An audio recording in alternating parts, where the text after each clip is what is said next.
Olá pessoal, tudo bom? Dando continuidade então às nossas aulas de produção da radiação.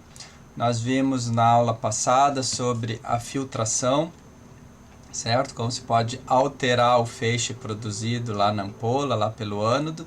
E agora nós vamos entender a partir da interação como que é feito essa interação, como que efetivamente ocorre a filtração, qual é o fenômeno físico que afeta isso, ok?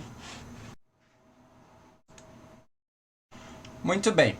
Assim como os elétrons que são jogados do cátodo contra o ânodo, certo? E encontram lá um átomo ou uma parede de metal, os fótons também podem passar sem interagir com a matéria. Ou seja, como a luz passa pelo vidro, certo? Boa parte da luz, 99%, né? Um vidro totalmente transparente, limpo, né? Bem limpinho, bonitinho.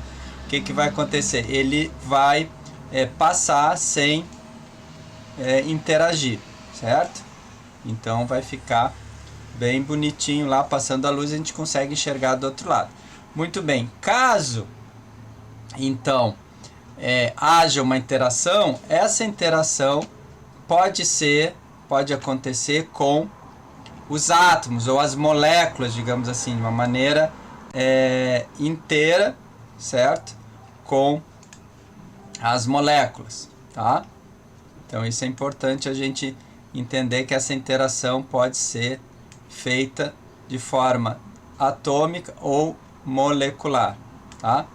Outra forma também pode acontecer é interagir com os elétrons, que é mais o que a gente vai ver, o que nos interessa aqui na radiologia, certo? Então interagir com os elétrons e não só com os átomos, tá?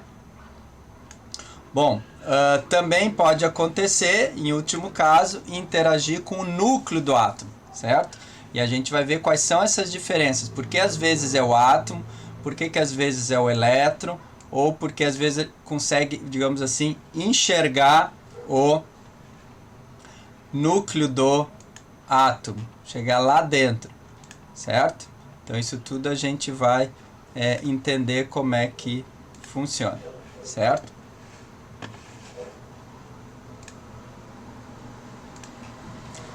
Bom, então, os fenômenos físicos, eles são basicamente os mesmos, tá? Para qualquer ideia aí que a gente tem de como os fótons podem interagir. Então, a gente tem o chamado espalhamento clássico, tem a ver muito com a luz, por exemplo, com ondas de rádio, certo? A gente tem alguma coisa na radiologia também. O efeito fotoelétrico, certo? E o efeito espalhamento Compton, tá? Aí efeito Compton, efeito fotoelétrico, espalhamento Compton, absorção fotoelétrica, e tem alguns nomes aqui um pouco diferentes para, digamos assim, ficar mais claro do que a gente está falando. Mas a palavra Compton e fotoelétrica é o suficiente. Então, esses dois aqui são justamente os que mais nos interessam na radiologia, certo? Principalmente na radiologia em termos de imagem, que é verificar então o fóton atravessando o corpo do paciente, né?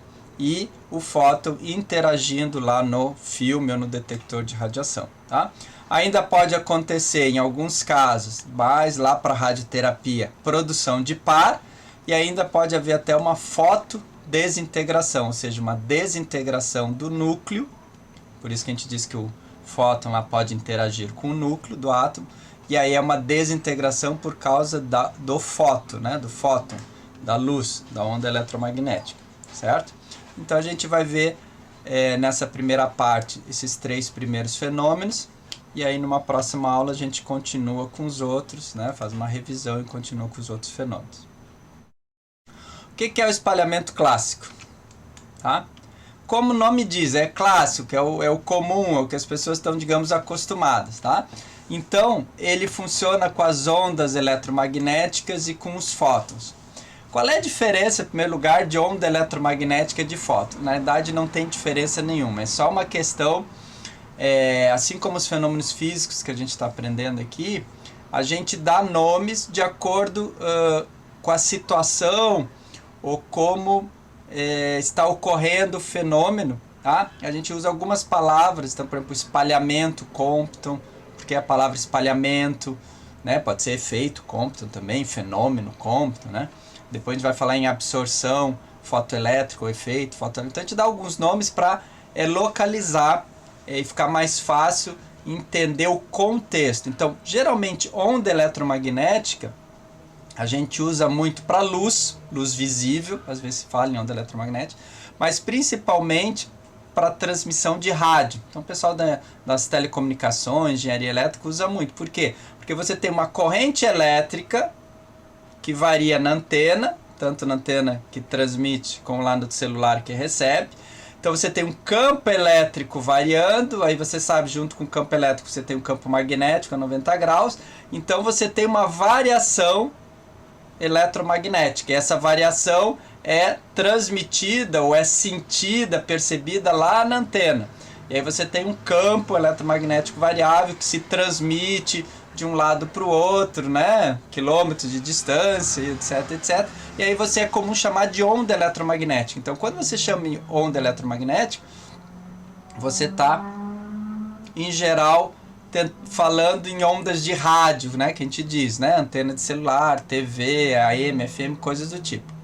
Mas a luz não é uma onda eletromagnética, não tem um campo elétrico, campo magnético, você pode polarizar a luz? Sim, você também pode polarizar a luz por causa do campo elétrico, etc, etc. E o fóton? O fóton não é uma onda eletromagnética? O fóton é uma onda eletromagnética, certo? Mas por que a gente chama de fóton? Porque geralmente quando você fala a palavra fóton, ou você quer falar de luz, tá? Ou seja, não tem uma origem de uma antena de rádio, que é um campo elétrico variável, campo magnético, né, 90 graus, mas sim tem uma origem um pouco diferente, tá? Não é variações de campo elétrico, magnético, etc. Mas o fóton é uma onda eletromagnética. O fóton viaja no espaço como campo elétrico variando e campo magnético variando. E no nosso caso a gente chama de fóton, porque aí você já associa com radiação. Um fóton X, né? Um fóton gama, por exemplo. Tá? Então você já associa com a produção de radiação X ou radioatividade e assim por diante. Então por isso que se usam esses termos.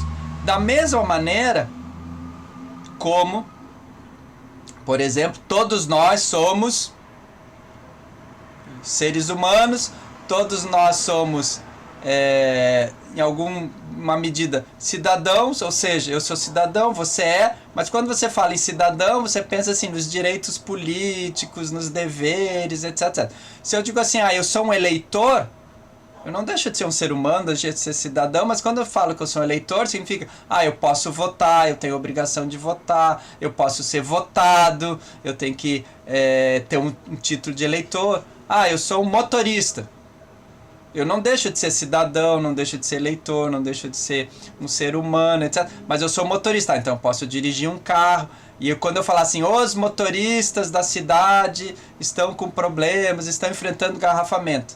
Por que eu não falo os cidadãos da cidade, os munícipes da cidade e tal?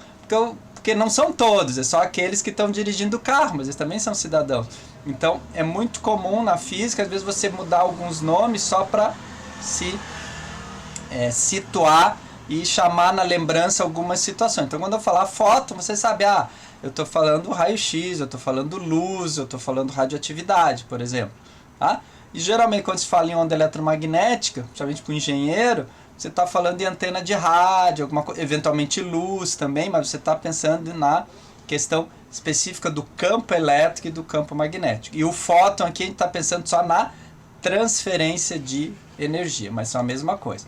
Então, luz é um fóton, né? Por isso quando se usa a palavra fotoelétrico, fotodesintegração, é a desintegração pela luz. Luz, ou seja, pela energia pura, seja uma onda eletromagnética, se você quiser chamar, seja um fóton. Efeito fotoelétrico, tem a ver com o elétron e com a luz, ou seja, o fóton. Tá? Que no caso, quando foi descoberto, era luz visível mesmo. Tá? Calor também é uma onda eletromagnética, mas também dificilmente vou falar um fóton de calor, tá? Certo? Não se fala, não é comum falar, né? Mas não estaria errado. Mas o calor são, né, mais comum, infravermelho, onda eletromagnética e assim por diante. Ondas de rádio, TV, ou seja, tudo isso daqui e, obviamente, raio-x também, sofrem o chamado espalhamento clássico. O que eles fazem? Tá? Eles basicamente é reflexão, certo? Bate e volta. Isso é o espalhamento clássico, é isso que se espera, que a luz bata na parede e volta, bate no espelho e volte, certo? Ondas de rádio batem nos prédios altos e são refletidos, batem no morro e voltam, às vezes não chega do outro lado, e assim por diante. Tá? Você tem um bloqueio, por isso que você não recebe bem a onda do seu celular, por exemplo, dentro de um elevador, dentro de uma garagem grande, de um shopping, de um edifício grande, subsolo e tal. A onda, no caso, bate e volta, né? Não consegue, como se diria, penetrar, né? Bate e volta. Então, os fótons de raio-x também acontece isso. Então, assim como eu tenho a luz, eu tenho calor, também acontece, tá? Com a radiação X, que um fóton incidente, um fóton chega no átomo, ou aqui já perto da eletrosfera, ou até perto do núcleo, e ele entra num ângulo, tá? Numa direção e sai em outra, sem perder energia. Isso é o que importa. Tá? Ele não perde energia. Então, a energia do fóton inicial é exatamente igual à energia do fóton final. A única coisa é que ele muda de direção. Tá? Então, a luz bate no espelho e volta, e é a mesma luz, não perde energia. A energia do Sol, em alguns casos, também pode bater num vidro, ou num metal, numa lâmina e refletir. Tá? E acontece, né? Então eu tenho essa possibilidade, tá? Da energia de radiação X bater e voltar. Professor, como é que o fóton desvia de caminho, de direção? Fóton não desvia, tá? O que acontece? Isso se chama-se modelo físico, modelo matemático ou físico-matemático, tá? Então o matemático está aqui que um é igual ao outro.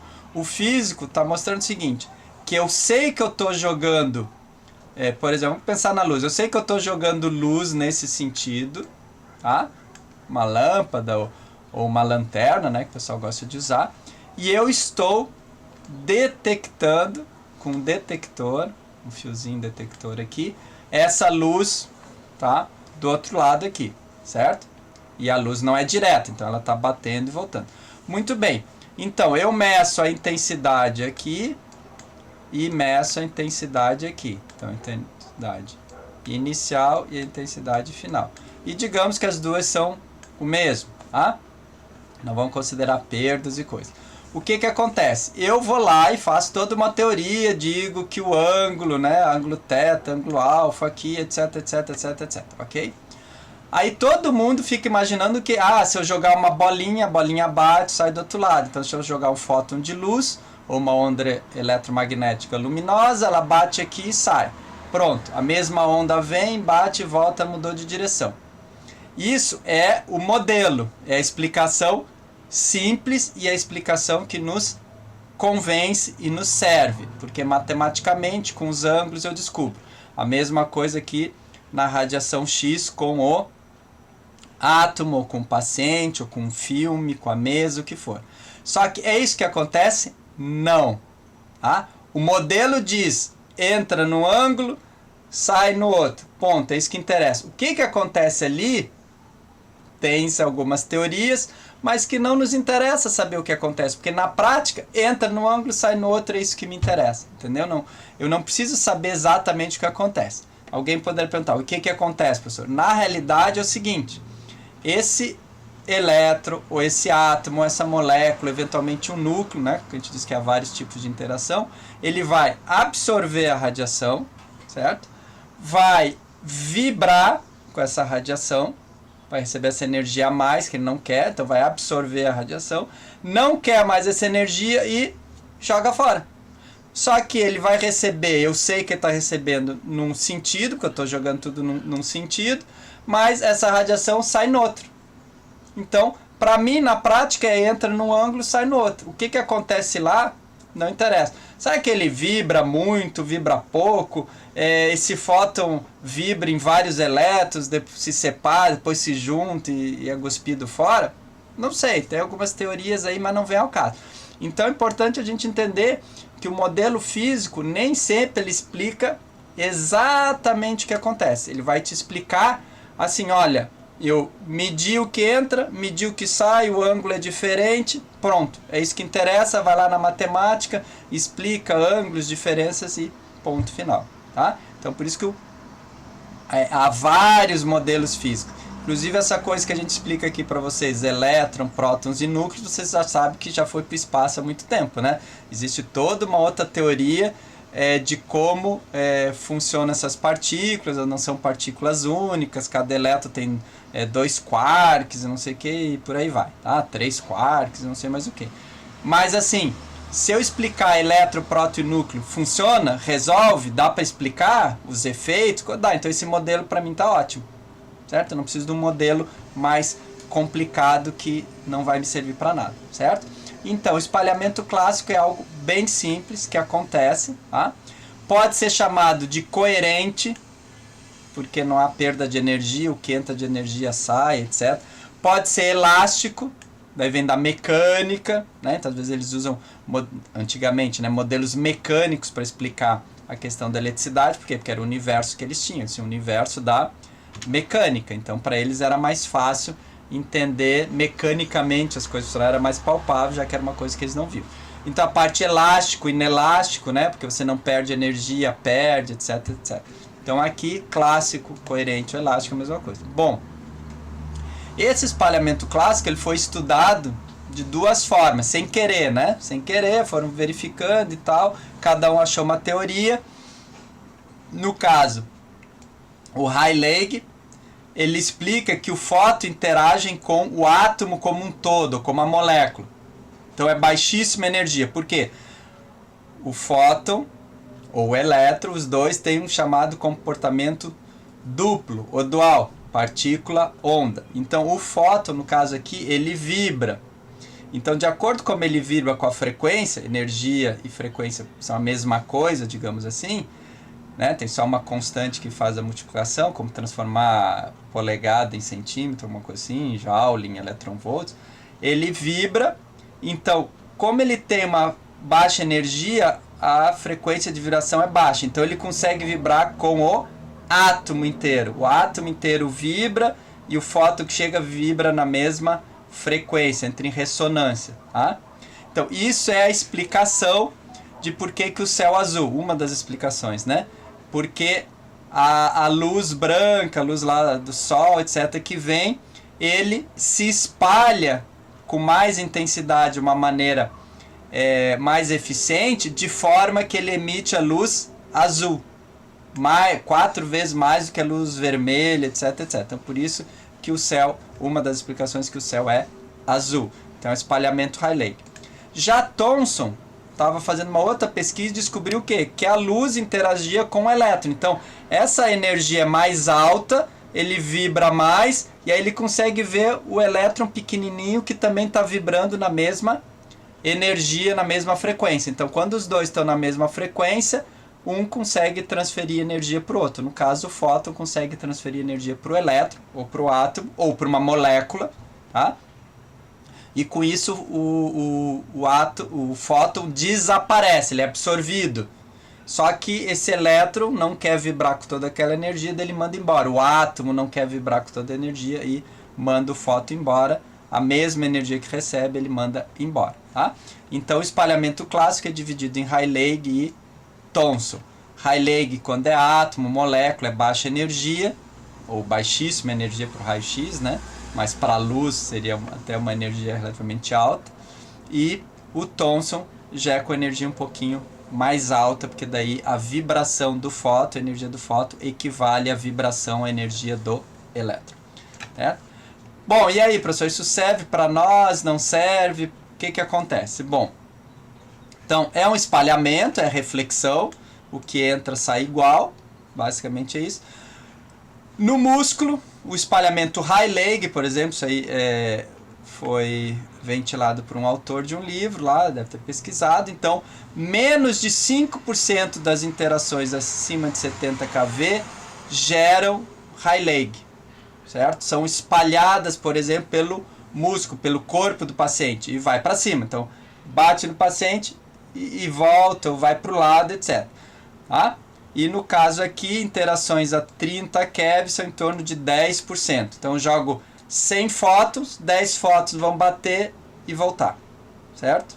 Ou vão para o lado, enfim, vão se espalhar, ok? Então, na teoria, não gera dose no paciente. Por quê? Porque ele não transfere energia para o paciente, ou para as células do paciente, ou para o DNA do paciente, ou para os átomos do paciente.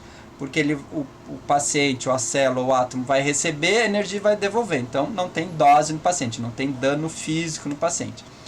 Como também não chega na imagem, ou seja, não atravessa o paciente para chegar lá no filme, no detector, então não gera imagem, não interessa para nada, certo? Isso é a teoria. Qual é o problema na prática? Tá? É que tudo isso que a gente está falando é probabilidade. Então, 5% das interações acima de 70 keV podem ou praticamente vão ser espalhadas, certo? Os outros 95% vão ser absorvidos. Esses 5%, tá? O que acontece? Viu que eu tenho um fóton de 80 keV.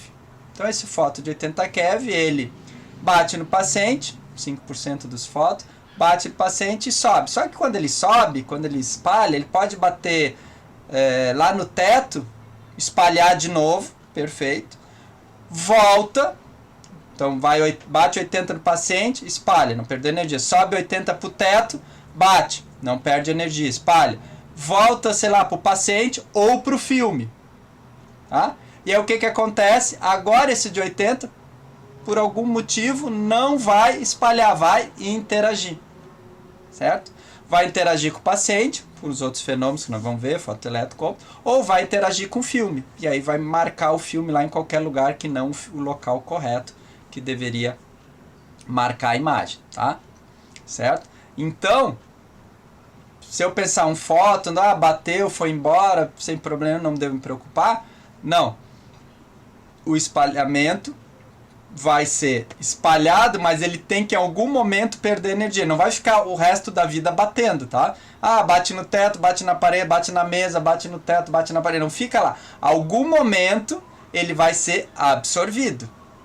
Pode ser na parede, tomara, pode ser no cabeçote, pode ser na mesa, pode ser no tecnólogo lá que está operando, pode ser no, sei lá, com um acessório qualquer, como pode ser no paciente, pode ser no filme, certo?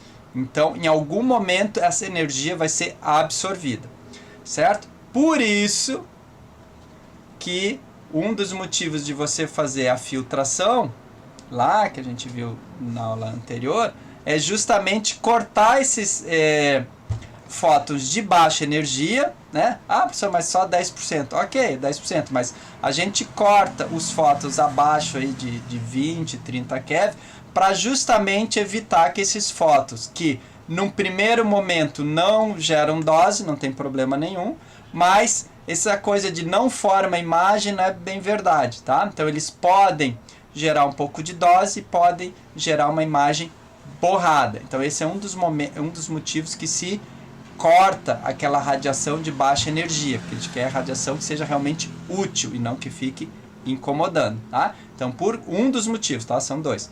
Um dos motivos é o espalhamento clássico, tá? Que ele parece que não tem problema nenhum, não atrapalha nada, mas no fundo a gente vai ver, ele é capaz então de em algum momento ser absorvido ou pelo paciente ou pela imagem lá, pelo detector e sair borrado, certo? Bom, geralmente não se fala muito no espalhamento clássico, porque ele, enfim, não dá dose, né? Entre aspas, né? Não dá dose, não dá, não não atrapalha a imagem, porque nem chega na imagem, o paciente, a mesa espalha, coisa, mas não é bem assim. Então, a filtração serve para isso. O que mais se fala em raio-x, você sempre vão ouvir, é o fotoelétrico e o próximo, que é o cômputo. Então, o que acontece? Então, esse fóton, com baixa energia, estou dizendo, ele está lá vibrando, ele então vibra com uma molécula e tal. Se ele tem um pouquinho mais de energia, ele pode vibrar com o elétron. E aí o elétron recebe a energia. Qual a energia? Energia de ligação que ele precisa. Então veja a importância da energia de ligação, da gente entender. Qualquer coisa, veja as aulas passadas, certo? E aí, esse fóton, então, consegue transferir essa energia. Então, ele está vibrando, o elétron ali pequenininho está vibrando junto, ele desaparece e esse elétron fica com mais energia, só que ele não quer essa energia a mais. Aí ele descobre que essa energia a mais é suficiente para pagar a energia de ligação, e esse elétron, então, acontece, estava lá com menos 50, menos 30, menos 20 electronvolts ou kiloelectronvolts, recebe essa energia, ele é obrigado a subir, só que ele tem mais energia do que precisa, então ele acaba arrancando, ou seja, saindo. Então, para quem olha de fora, parece assim, puxa, o fóton arrancou, né? Parece que eu fui lá, dei um soco no elétron e o elétron foi embora. Ou peguei uma bolinha, bati na outra e foi embora. Isso é o que a gente vê do lado de fora. Luz entrando, elétron saindo, tá? É isso que a gente vê. E isso acontece muito em camadas internas, por causa da energia de ligação, tá? Tudo que eu tiver acima da energia de ligação, então eu preciso de 70 mil eletronvolts. E o fóton, que chegou, o raio-x chegou com 75, eu arranco o elétron e os outros 5 eu dou para a energia cinética do elétron. Tá? Certo? E automaticamente o fóton desaparece. Ele muda de direção, desaparece. Ele continua vivo, desaparece. Tá? Ou seja, toda energia pura, que é o fóton é uma energia pura, é absorvida pelo elétron. E por isso que se chama efeito fotoelétrico, ou seja, fótons liberando elétrons. Fótons liberando elétrons. Por isso que tem um nome de fotoelétrico para a gente entender e lembrar. Fótons liberando elétrons. Isso foi primeiro visto, tá? Não com raio-x, com luz. Tá? Então, quando você joga luz e consegue que elétrons se mexam, isso é efeito fotoelétrico. A lâmpada que se acende antigamente com a luz, né? De noite acende, de dia apaga e tal, efeito fotoelétrico. Então, a pouca energia, 1 eletronvolt, meio eletronvolts, tá? Radiação X, milhares de eletronvolts, tá? Então, meio eletronvolt, 1 eletronvolt é o suficiente para arrancar o elétron do metal, fazer com que ele conduza, etc, etc. Então você tinha as células fotoelétricas, as células que com a luz mexiam na eletricidade, na corrente elétrica, e hoje você tem os detectores de calor que acendem a lâmpada quando alguém passa perto. Na verdade, detecta o calor da pessoa, porque a gente emite fótons, ou a gente emite ondas eletromagnéticas, que é o calor, e aquele sensor está lá em cima, percebe essas ondas, na verdade ele percebe a variação, tá?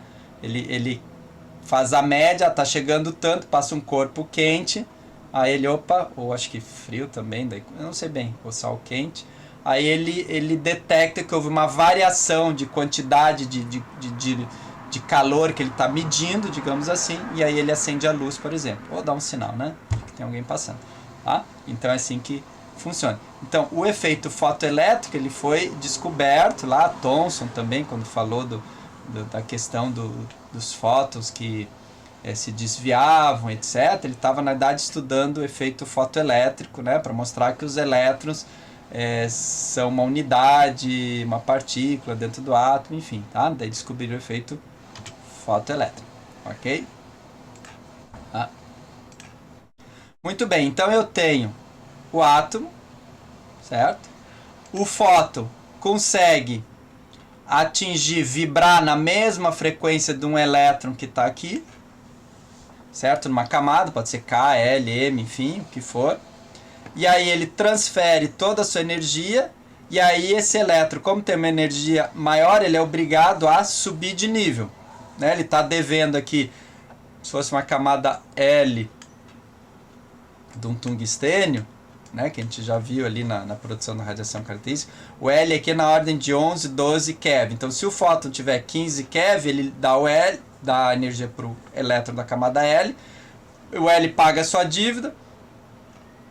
Quem não tem dívida fica aqui na superfície, né? Na última camada, energia zero de ligação, praticamente. Mas ele recebeu 2, 3, 4 kevs a mais, ele se torna um fotoelétron. Tá? Professor, não é um elétron? Por que ele aqui é um elétron, aqui dentro do átomo, quando ele sai ele é um fotoelétron? Ele mudou a roupa dele? Ele trocou a cor dele? Não, ele é o mesmo elétron. Tá? Mas é que a gente costuma às vezes chamar, olha, um fotoelétron fez isso, fez aquilo. Aí o que significa? Eu olho para trás, eu me lembro que se ele é um fotoelétron, existe um fóton que deu energia para um elétron que estava na camada K, L ou M, e esse elétron recebeu energia e foi embora. Então, quando eu falo na palavra fotoelétron, o elétron é o mesmo, tá? Não mudou de cor, não mudou de tamanho, não vestiu uma outra roupa, nem nada. É o mesmo elétron, mas eu coloco a palavra foto ali na frente e aí eu me lembro. É um elétron proveniente de um efeito fotoelétrico. Não é um elétron livre por causa de ser um metal, que na temperatura ambiente, metais têm elétrons livres, certo? É um fotoelétron. Que daqui a pouco eu vou chamar ele de elétron livre, porque eu já não me lembro mais de onde é que ele veio, certo? Então não tem problema. Então, por isso que tem esses nomes aqui, às vezes, os físicos gostam de chamar, porque depois, um elétron incidente libera um fotoelétron. Então não é o mesmo elétron, é um que chega e um que sai. O que sai eu chamo de fotoelétron. Tá? Então, a energia do fóton que chegou, ela é dividida em energia de ligação, para o elétron ficar livre. Sobrou energia cinética do fóton-elétron. Às vezes aparece Fe, fotoelétron, ou P de fóton em inglês, né, que é pH. Então, fotoelétron que saiu por causa da energia que recebeu. Tá? Então, vejam, lá na radiação característica, por exemplo, tá, eu não chamo de fotoelétron. Eu chamo de elétron secundário, elétron terciário, às vezes tem um nome assim, mas não chamo de fotoelétron. Por quê? Mas não é um elétron que saiu porque alguém deu energia para ele, sim. Se um fóton der energia para ele, eu chamo ele de fotoelétron. Se um outro elétron der energia para ele, eu chamo de elétron secundário, chamo de um outro nome. Certo? Pegaram aí essa pequena diferença, às vezes, na nomenclatura, que eu estou explicando, não é para sair decorando nem nada, é só para não se assustar. Professor, de onde é que saiu esse fotoelétron? Do fenômeno fotoelétrico, desse fenômeno, desse efeito, ou então, em alguns casos, se chama absorção. Por que absorção? Porque o fóton chegou e ele foi absorvido, ele desapareceu, então ele foi absorvido. Então também é comum se chamar de absorção fotoelétrica. Tá? O fenômeno da absorção fotoelétrica, ou seja, a absorção de um fóton que chegou por um elétron. Então veja que a palavra, a frase já diz tudo, absorção fotoelétrica, o nome já diz tudo. A absorção do fóton por um elétron. E o resultado, um fotoelétron, um elétron que é liberado. Ok? Tá? Bom, quanto maior a energia do fóton, menor a probabilidade de acontecer o fenômeno. Certo? Então o que acontece? Se eu tenho mais energia, por exemplo, que a camada K, é nesse caso, tá? Então, quando eu tenho pouca energia, tudo bem. Aí eu vou aumentando essa energia, vou para a camada L, M, N, O, P, opa, K, L, é porque vem de trás para frente. Então, eu vou dizer P, O, N, M, N, M, L, K. Né? Então, quando eu vou aumentando a energia, essa vibração do fóton consegue entrar mais no átomo e vibrar com aqueles elétrons lá que tem maior energia de ligação. Tá? Camada LK. Muito bem. Só que se eu passo da camada K, ou seja, eu tenho muito mais que a energia de ligação da camada K, essa vibração é tão alta, essa energia é tão alta, que enquanto o elétron está vibrando assim mais devagar, esse aqui está muito rápido, então ele não consegue sincronizar. Então esse fóton, na probabilidade, não é sempre, vai passar reto, tá? Certo? Então você tem uma faixa ótima ali de acordo com o átomo. Só que se o número atômico do átomo é maior, maior a chance do efeito ocorrer. Então, se eu tenho átomos leves, com poucos elétrons, a camada L e K deles tem pouca energia. Então, se o fotoelétron vem com pouca energia, consegue vibrar e interagir. Se esse fóton vem com muita energia, vibra demais, ele passa reto. Tá? Ele passa reto e não consegue interagir. Então, quanto maior o átomo, maior o número atômico, maior a chance desse efeito fotoelétrico surgir. Tá? Probabilidade e chance. Não é 100%, não é assim assado que vai acontecer. É uma probabilidade, maior ou menor. Tá? Depois a gente vai ver no final um gráfico comparando. Bom, vamos ver se eu consigo abrir aqui o efeito fotoelétrico aqui que tem nesse site, que vocês podem ver depois.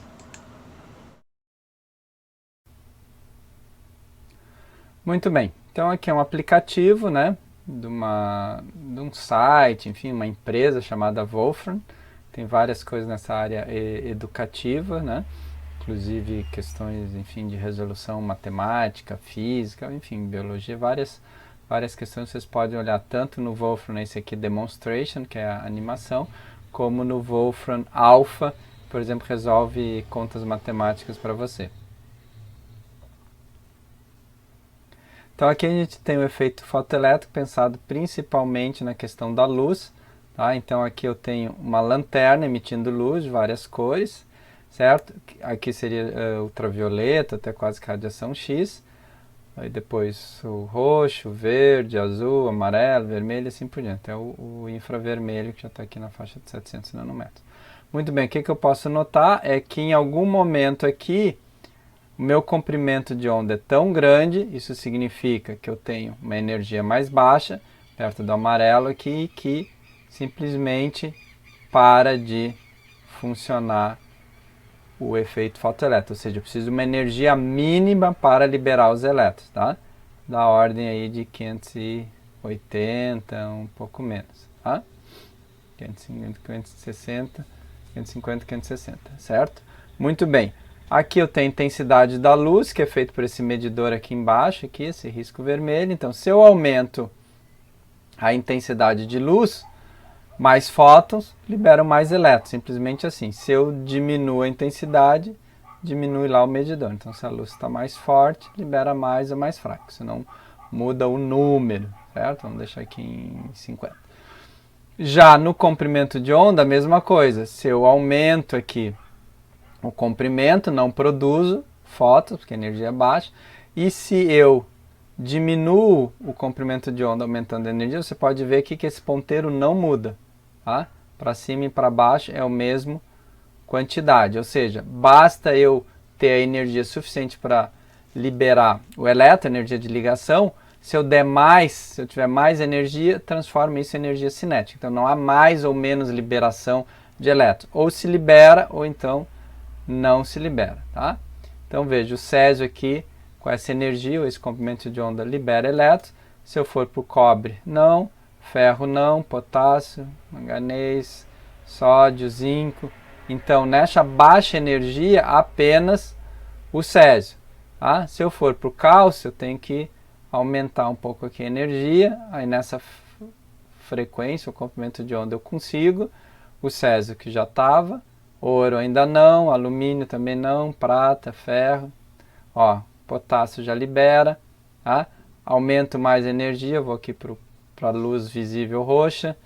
Manganês não, sódio, libera, zinco não, cálcio já se liberava. Alumínio não, prata também não, então vou aumentar um pouco mais aqui na prata. Até, ó, pronto, aqui já liberou a prata. Alumínio junto, ouro não, ouro é mais energia ainda. Tá? Comprimento de onda mais baixo, certo? E aqui no ponteiro embaixo, então, ou eu não tenho produção, porque a luz não é suficiente, a energia, ou eu tenho e, independente da energia, o fluxo é o mesmo, certo? Essa é a ideia do efeito fotoelétrico aqui. ok? Bom, então aqui lá foi efeito fotoelétrico. Agora o espalhamento Compton, efeito Compton, fenômeno Compton, né? Qualquer nome aí que a gente queira dar. Bom, o que acontece?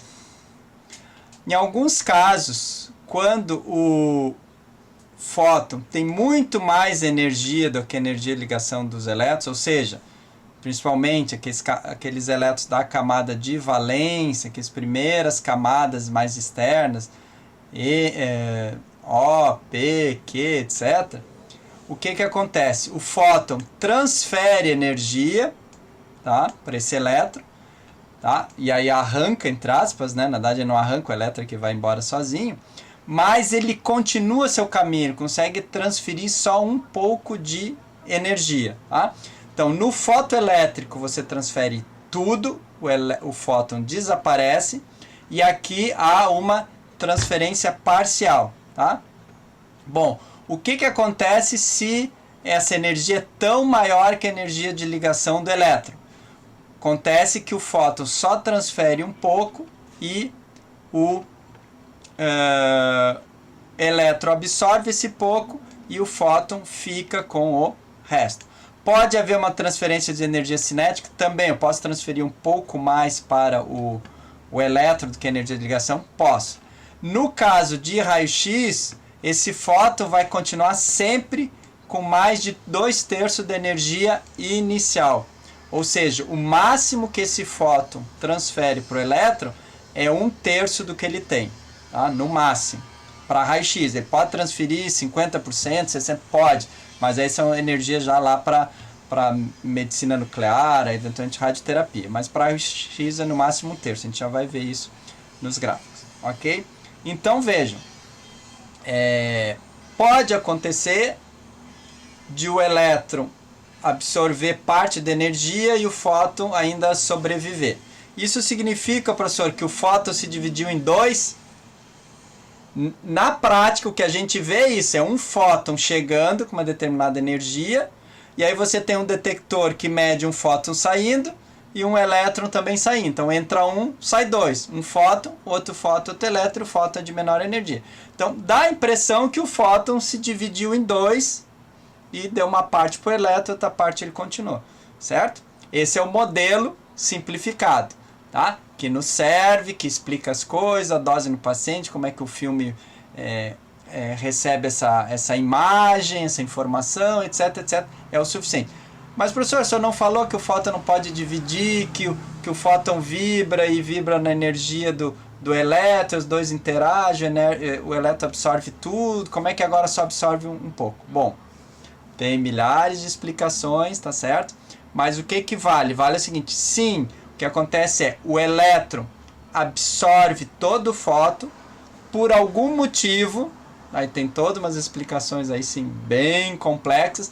Esse elétron fica com muita pouca energia e emite o resto. Por isso que o fóton chega numa direção e sai noutra, ok? Tá, mas no fotoelétrico absorve tudo, agora absorve pouco. Por quê? Coisas da mãe natureza, tá? Tem as explicações lá, mas são bem complexas. Acontece que na prática a gente tem um fóton entra e desaparece completamente, surge o fotoelétron, naquele efeito de absorção fotoelétrica, e tem um outro fenômeno que é muito parecido, o elétron absorve sim, lá bem dentro lá do átomo, ele absorve toda a energia, só que em vez de ele ficar com toda a energia, ele joga quase que 80, 90% dessa energia fora, obviamente numa outra direção, ok? Certo? Então são dois fenômenos. Um, lá até o Thomson, lá que ajudou a descobrir o fotoelétrico, e o outro foi um cientista chamado Compton, ok? Que descobriu isso, que fótons de luz, etc., conseguem arrancar elétrons e continuar existindo, digamos assim, em outra direção, tá? Então, o que acontece? Eu tenho um fóton incidente, que vai, de novo, por exemplo, ele vai chegar a atingir esse elétron, vai pagar, né? Aqui eu já botei na outra camada, né? Aqui temos camada K, camada L, camada M. Vai atingir o elétron, vai transferir energia, o elétron vai sair, e normalmente se chama de elétron secundário, ok? Tá? E aí eu vou ter um átomo, um fóton espalhado aqui, que vai sair no outro ângulo. E esses ângulos são diferentes, tá? Porque um tem massa, que é o elétron, e o outro não tem, que é o fóton. Então não é o mesmo ângulo, são ângulos diferentes. Então, a energia do fóton que chega, a energia do fóton que sai é a energia do fóton inicial menos a energia de ligação do elétron, que normalmente ela é meio que desconsiderada. Geralmente assim, você chega com 50 mil, 100 mil eletronvolts e você vai pagar aqui energia de ligação de 1, 2, 5, 10 eletronvolts, tá? E alguma coisa de energia cinética para o elétron ir embora, certo? Então é isso que acontece, tá? Energia do fóton que sai é igual a energia inicial menos energia cinética e a energia de ligação, que em alguns casos nem é considerada porque é muito pouco, é 0,1%, 0,01%, ok? Tá? E aí é comum chamar fóton espalhado, por exemplo, não tem outro nome, fóton incidente, elétron secundário. Então, eventualmente, vocês ouvirem o nome de elétron secundário, vocês vão se lembrar o quê? Espalhamento, efeito Compton, fenômeno Compton, ok? Então, vamos ver o efeito Compton lá na nossa página. Bom, agora, nesse projeto da Wolfram, né, desse site, a gente tem então o efeito Compton. O que a gente tem? Primeiro, aqui nós temos o ângulo, certo? Mostrando a variação do ângulo de saída desse fóton, né, que interagiu de maneira Compton com o elétron. Então dá para ver que o ângulo φ aqui do elétron é sempre menor que o θ, que é o ângulo do fóton que sai, certo? E também que a gente pode ver aqui é que, na realidade, o fóton que chega tem um comprimento de onda de 4, 10 na 10, e o que está saindo aqui é 4, 10 na 11, ou seja, em torno de 10% a menos de comprimento de onda, 10% a menos não, 10% do comprimento de onda, ou seja, 10% da energia, alguma coisa assim, certo? E aqui a gente tem, então, um filme que dá para mostrar como é que é o fóton chegando, interage com o elétron e sai, então, por exemplo, aqui para baixo e o outro para cima, né? Com os ângulos diferentes. Então, à medida que eu mexo o ângulo, eu posso ver também essa variação aqui do comprimento de onda, verificando se ele está transferindo mais ou menos energia. Nesse caso aqui, o máximo que eu consigo é 90 graus. Tá? Vai interagir agora, então tem 90 graus, que é o máximo de transferência aqui nessa simulação, certo? Então eu consigo aqui ver o funcionamento do efeito Compton, ou do espalhamento Compton, ou do fenômeno físico Compton, certo? Dá para verificar aqui como é que fica. Então, quando os ângulos são muito pequenos, há uma perda menor de energia, uma transferência menor de energia para esse elétron, e o fóton que sai maior, dá para ver aqui pelo esse número aqui. Tá? Então, o ângulo menor transfere menos para o elétron e sai mais no fóton espalhado, ok? Então, continuando com o efeito Compton, o espalhamento Compton, tá?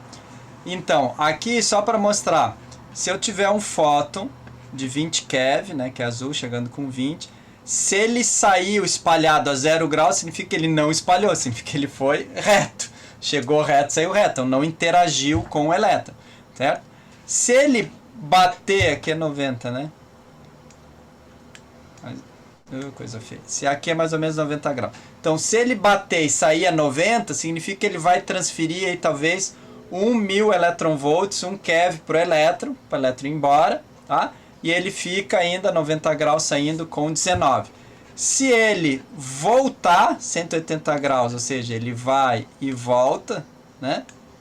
Parece a transferência de energia máxima. É a energia máxima para ele, mas esse máximo ainda aqui vai ser em torno de 18 por aí, ele vai perder 10%. Tá? Se eu tiver um fóton de 50 keV, certo? ele vai a 180, ele vai dar 42 aqui, ou seja, ele vai perder menos de 20%, tá? Então, de novo, ele vai bater, vai voltar, vai transferir o máximo que ele pode transferir, o máximo que ele pode transferir ainda é menos de 20%. 100 keV, tá? Se tiver o fóton de 100 keV lá, vai bater na célula do paciente, no músculo, o que for. 100 keV, a 90 ele vai para 85, mais ou menos, vai perder 15%, se ele desviar 90 graus, vai transferir 15 keV para o elétron. E se ele for aqui a 180 graus, ou seja, ele bate e volta, ele transfere o máximo possível, que ainda assim vai ser acima de 70, vai dar 72, por aí, ou seja, uns 28%. Por isso que a gente diz que para radiação X, tu sempre vai no máximo transferir, o fóton vai transferir no máximo 1/3, 33%, porque se eu continuar aqui 120, 130, 140, vocês vão ver que não passa de 1/3 de 33%. A equação, lá segundo o Compton, o pessoal que estudou, essa é a equação, que eu fiz esses gráficos aqui, é essa equação. Energia inicial dividido pela massa do elétron, isso aqui é a massa do elétron transformada em energia, tá? Então, a massa, os quilogramas do elétron transformado em energia, 511 keV, e 1 menos o cosseno do ângulo espalhado, tá? Que é esses ângulos aqui embaixo, certo? Então eu fiz esse gráfico para mostrar que realmente eu não consigo transferir mais do que em torno de 30% da minha energia inicial. E aí o que acontece? Esse fóton, ele continua viajando e vai fazer um outro fotoelétrico, um outro Compton, numa outra célula ou num outro átomo e assim por diante, tá? Até que ele começou com 100, digamos que ele caiu aqui para 80, aí o de 80 continua a vida dele, cai para 70, o de 70 continua a vida dele, cai lá para 55, aí o de 55 vai lá, cai para 50, o de 50 cai para 48, eles vão interagindo várias vezes até transferir toda a energia, tá? Mais uma animação aqui. Bom, nesse último vídeo aqui a gente tem, segundo a chamada fórmula de Klein-Nishina, certo? 2 cientistas aí que fizeram os cálculos, de como se dá a probabilidade de se emitir os fótons, em que direção. Então o perfil é essa linha vermelha aqui fechada, essa hipérbole, enfim, tá? Que mostra o que? Quando o ângulo, quando você tem, então, uma energia dada em mc ao quadrado. O que é essa energia mc ao quadrado? Significa energia equivalente a um elétron, a massa de um elétron transformada em energia, 511. Então, quando você tem, por exemplo, um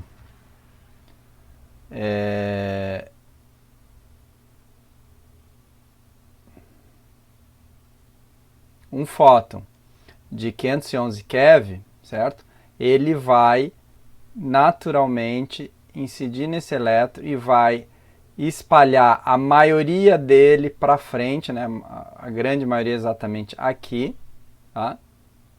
A maioria vai vir praticamente aqui para frente, certo? E aí vai diminuindo essa probabilidade, você tem um pouco menos aqui a 90 graus e depois aqui para trás há uma probabilidade de se ir para trás, tá? Quando ele vai aqui bem para frente, certo? O que acontece? Ele transfere desses 511 keV que ele tem, ele transfere 0,3% para a energia cinética do elétron, ou seja, ele transfere bem pouco para o elétron. À medida que ocorre ângulos mais abertos, como por exemplo 90 graus, a 90 graus o elétron cai a 27 graus aqui, né? O desvio dele, e ele transfere para o elétron uma energia cinética de quase 0,5, quase a metade, certo? Quase a metade aqui da energia inicial. Então ele chega com 511, dá 256 mais ou menos por elétron, e o fóton vai com 256, certo? Até que quase consegui a metade aqui, certo? Então só para mostrar. Então esse é o perfil. Se o fóton for mais para trás ainda, retroespalhamento, exatamente 180 graus, aí ele transfere em 511, transfere 0,667, ou seja, 2/3 se transfere para o elétron, 1/3 volta no fóton para trás. Tá? Isso para 511. Se eu for para 1 MeV, tá? Então 1 MeV tem o fóton, 1,6 da massa da energia do elétron, isso dá 0,8 mais ou menos, né? Eu estava falando de 1 MeV, então isso aqui é 1,6 para 2. Eu vou ter em torno de 0,8 ou 800 keV da energia e 200, 80% para o elétron, 20% para o fóton. Tá? Se eu for aumentando essa energia, tá? Até 8, por exemplo, então vejo que todos os elétrons vão exatamente para frente, o ângulo é zero, os elétrons liberados, mais ainda o fóton volta para trás, mas a chance do fóton voltar essa bem pequenininha ali, mais é para frente. Tá? Então, mais é aqui para frente, a maioria dos fótons vai para frente, o elétron vai num ângulo de 70 e poucos graus, e até que aqui tem uma probabilidade pequena, 45 graus, por exemplo, uma probabilidade pequena, e o elétron sai a 15, eu tenho 8 e entrego 5. Tá? Certo? Eu tenho 4 MeV e entrego 2,5. Tá? E se no caso aqui for exatamente para trás, eu entrego praticamente 90% da energia. Tá? Ainda mais 9 até 10 seria 5 MeV. Então em 5 MeV eu entrego 90% ou até mais, 95, quase 95% para o elétron e o fóton para o 5. Como a gente trabalha com raio-x na faixa aí de 100, cento e poucos keV, o que acontece? Seria o 0,2, então eu posso transferir bem pouquinho para o elétron, que é o normal, e o máximo que eu vou transferir é da ordem aqui de 4 vezes, 0,2 para 0,05, 0,06, ou seja, 4 vezes apenas para o elétron, 25%, tá? Se for 2,025, 0,08, 3 vezes 8, 24, então estou entregando 1/3 para o elétron e 2/3 estão ficando para o fóton. Então, na faixa de raio-x diagnóstico, o máximo que esse fóton pode transferir é da ordem de 30, 30 e poucos por cento para o elétron, e ainda assim ele fica com 2/3. Tá? Se for um ângulo menor, aí vejam que ele transfere menos ainda. Tá? Então, se o fóton sair a 30 graus, esse elétron sai aqui a menos 70, né, para o outro lado, e vai ter apenas 0,08, o que dá 3%, 4% aqui de energia, tá? E o resto fica com o fóton, certo? Aí vocês podem aqui variar para ver como é que funciona o fluxo aqui. Então, tem muito reto espalhamento, que esse reto espalhamento é quase que um espalhamento clássico, digamos, para trás, mas à medida que a energia foi muito alta, aí você passa a ter apenas fótons que vão para frente, certo? Vou botar aqui perto do zero. Então aqui mostra que quando a energia é muito baixa, ele pode, digamos, espalhar para qualquer lado, né? Nesse perfil aqui. Então ele pode tanto ir para trás, ir para cima, para trás, bastante para trás, menos aqui a 90 graus, depois bastante para frente, né? E para baixo a mesma coisa, né? Desenhado só de 0 a 180 graus, mas enfim, o perfil de baixo é o mesmo. Voltando aqui, mais um gráfico. Então, aquele gráfico que a gente viu plotado em, como é que chama? Coordenadas polares, né, que era uma circunferência. Aqui também o John Bone, esqueci o nome do outro autor, e esse Buchberg escreveram no livro, tem esse desenho. Então, eles mostrando que com energia muito baixa, 20 keV, eu tenho praticamente uma distribuição igual aqui, né? 90 graus um pouco menos, em torno de 60 e 65, aqui os 150, 130, tá? mais ou menos a mesma distribuição. E que à medida que eu vou aumentando, os fótons acabam indo mais aqui, ó, para frente, tá? Mais aqui na faixa do 45 graus, por aí. Então, eles se concentram para cá. Quanto maior a energia, mais para frente eles vão. Desculpa, sim, o ângulo espalhado, tá certo? Scatter, né? Ângulo espalhado. Ou seja, o fóton espalhado tende aí para frente, né? 80 keV, é um misto entre 1 e 8, certo? Só para mostrar a direção dos fótons incidentes. Então, terminando aqui, o fóton incidente interage com o elétron da camada, mais de camada externa, né? Por quê? Porque se for de camada interna, a energia de ligação é alta, automaticamente é muito comum haver um efeito fotoelétrico e não cômputo. O elétron secundário, que é o nome que a gente dá para esse elétron que fugiu, certo? Que recebeu a energia. Então, elétron cômputo, elétron secundário e assim por diante. Adquire um pouco da energia do fóton, sai do átomo. Elétron, para ser livre, precisa de energia de ligação e energia cinética. Então, a energia de ligação eu paguei, geralmente é muito baixa, 1, 2, 5, 10, 20 eletronvolts, é baixa, tá? Que é onde acontece o cômputo. O fotoelétrico já acontece com 10 mil, 20 mil eletronvolts, 100 mil eletronvolts. E, obviamente, eu tenho que dar energia cinética, já que ele quer ir embora, né? Dar um dinheirinho no bolso para ele pegar a estrada. O fóton continua seu caminho, na verdade, modo de dizer, né? Ele muda de direção, mas, ou seja, ele continua existindo, né? Muda seu caminho, continua seu caminho em outra direção com menos energia.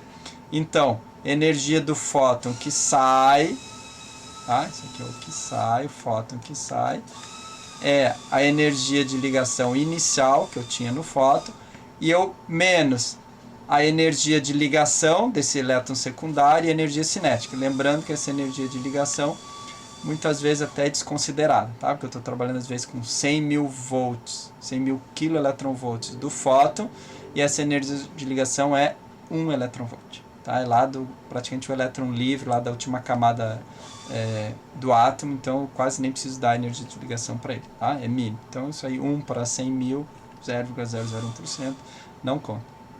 Basicamente o que o fóton transfere energia cinética, tá? De novo, como é que ele transfere? Ele vai, então, vir numa vibração muito alta, o elétron ali parado, ele consegue enxergar esse elétron, bate, o elétron com certeza vai vibrar, mas assim, não quero tudo isso. E vai mandar outro fotoelétron, outro fóton embora, tá? Possivelmente é isso que acontece, mas não nos interessa. Interessa o que chega, o que sai, pronto. Aí faz a continha, energia inicial, menos energia de ligação, menos energia, fechou a conta, pronto, deu, acabou. Tá? Esse é o modelo físico de efeito do espalhamento cômputo. Simples assim. Entra um fóton, sai um elétron, um fóton, e as energias funcionam assim, o balanço de energia, o cálculo de energia, a parte matemática está aqui. Claro que quando os físicos fazem a conta na quarta, quinta casa decimal, eles às vezes descobrem que está faltando alguma coisa. Daí eles começam a explicar o que aconteceu. A parte da energia ficou no átomo. Porque existe um neutrino, porque existe um antineutrino, porque não sei o que, porque o quark, porque a teoria das cordas, não sei. Aí eles começam a explicar por que falta 0,0001 eletronvolt aí nessa conta. Tá? Mas a grosso modo, para nós, é o modelo que funciona. Lembrando, quanto maior a transferência de energia, maior o ângulo de desvio. Então a gente viu o máximo é o 2/3, né? A radiação refletida, que em inglês é o backscattering, espalhamento para trás, ou retroespalhamento, se você traduzir em português, retorna na direção de 180. Neste caso, 180, o fóton pode até perder 1/3 da energia, até 1/3, né? Normalmente não passa de 30%.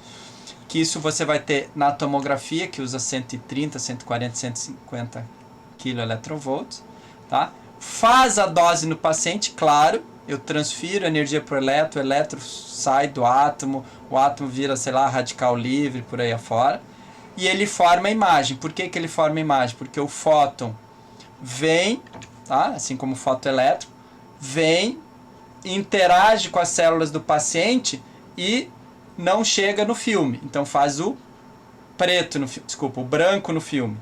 tá? Faz o branco no filme, que é os ossos, porque não chegou a radiação do outro lado.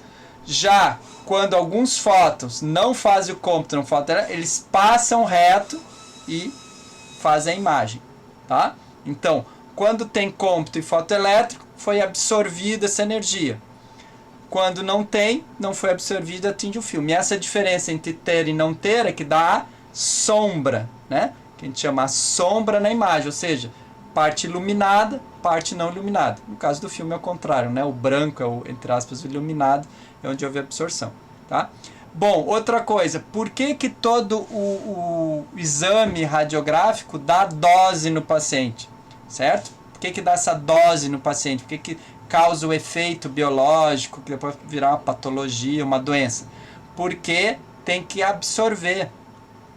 O átomo tem que absorver energia e essa absorção se dá por ionização. Você perde um elétron, radical livre, então você pode quebrar o DNA, uma ligação DNA que tem um elétron lá, covalente, mesmo uma ponte de hidrogênio lá que está fechando. O que acontece? Você tira esse elétron, quebrou lá a ligação molecular. E aí pode ser um DNA que você quebrou, que depois não conseguiu por algum motivo se juntar. Então causa o dano. E só se tiver o dano, ou melhor, só se tiver a ionização, que muito possivelmente vai gerar um dano, você bloqueia a radiação. Então lá na filtração, quando a gente trabalha com o filtro, é justamente o que? Diminuir a radiação que não gera imagem. Então, a radiação de espalhamento, até ali, espalhamento clássico, né? Até 10 keV, 15 keV. Fótons de baixa energia, tá?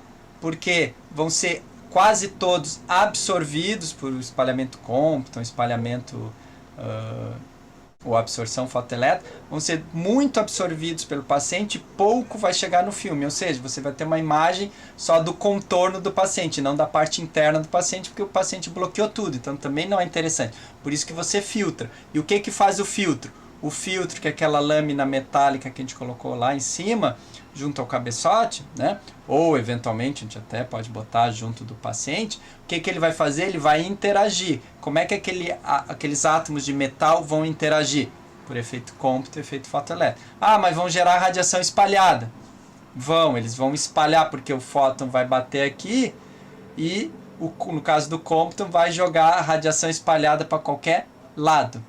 E essa radiação pode atingir o filme. Então, a imagem radiográfica ela é, por natureza, borrada, sem detalhes, justamente por causa disso. Porque o processo Compton, principalmente, já na origem, gera um fóton, ele vinha em linha reta aqui, bateu no elétron e vai para o lado. E aí vai atingir o filme no lado. Em vez de ser bloqueado e dar uma imagem branca exatamente embaixo, ele vai dar uma imagem preta, mais à esquerda, mais à direita, de onde eu deveria, certo? Então, por isso que não tem como ter uma imagem muito nítida que o próprio efeito Compton. E o efeito fotoelétrico também gera elétrons livres. Elétrons livres fazem o quê? Bremsstrahlung e radiação característica, que significa mais fótons para tudo quanto é lado, certo? Então, por isso que a imagem é naturalmente uma imagem assim, sem muita nitidez, tá? Porque a própria forma de se construir ela é com radiação de todos os lados, e não só radiação de cima, digamos assim, tá? Então aqui a gente tem só uma comparação rápida, né, mostrando que mais ou menos, certo? Então se eu tenho uma boa percentagem aqui, 100% de absorção, aqui em inglês eles preferem usar absorção fotoelétrica, eu não tenho espalhamento Compton, é 0. Mas é uma probabilidade, certo? Ah, aqui eu tenho 50%, então vejam, mais energia, né? Tá aqui, mais energia significa que é mais fácil eu ter um Compton, né? Com um pouco mais de energia cai aqui para baixo, que aumenta o Compton, e menos fotoelétrico. Com menos energia é mais fácil eu ter aqui uma absorção fotoelétrica do que ter um efeito Compton, tá? E aqui tem o iodeto de sódio e tem o chumbo também. Tá? Então o chumbo até um determinado momento só tem fotoelétrico, então absorve bastante radiação. Depois ele até absorve a radiação, mas ele reemite na forma do fóton cômputo. Então o que acontece? Ele começa a não bloquear toda a radiação, ele bloqueia o que entra, mas como ele reemite, emite, né, acaba jogando para fora alguma coisa, então ele não blinda tanto assim, né, quando passa aqui do 100, 120, certo? Então aqui só para mostrar um comparativo rápido em relação à energia e alguns tecidos e materiais. O que é mais usado é esse gráfico aqui, tá? Que é o que a gente falou sobre o aumento do número atômico, né? O Z do material e a energia do fóton. Então o que acontece? Se eu tenho o cálcio, né, que é 20, então eu tenho o cálcio aqui, vejo, então aqui o cálcio a 100 keV de energia, ele está do lado do efeito cômputo, mas da predominância do efeito cômputo. Significa todos os fótons de 100 keV que atingirem o cálcio, né, que é 20, vão sofrer efeito cômputo e nenhum fotoelétrico? Não. Isso aqui é para dizer mais ou menos que tipo 55%, não sei nem se chega aí, 52% é cômputo, mas ainda assim pode ter efeito fotoelétrico, sem problema. Tá? Se eu tenho 100 keV e vou aqui para hidrogênio, oxigênio, né? 10 aqui, flúor. Não. Oxigênio é 8, né? Flúor é 9.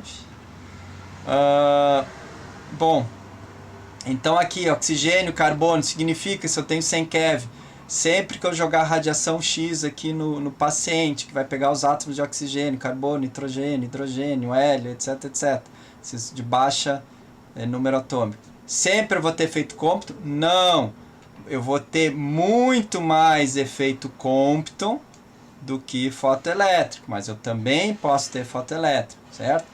Da mesma maneira, eu tenho 100 keV, estou aqui no 80 e poucos, aqui é chumbo, tá?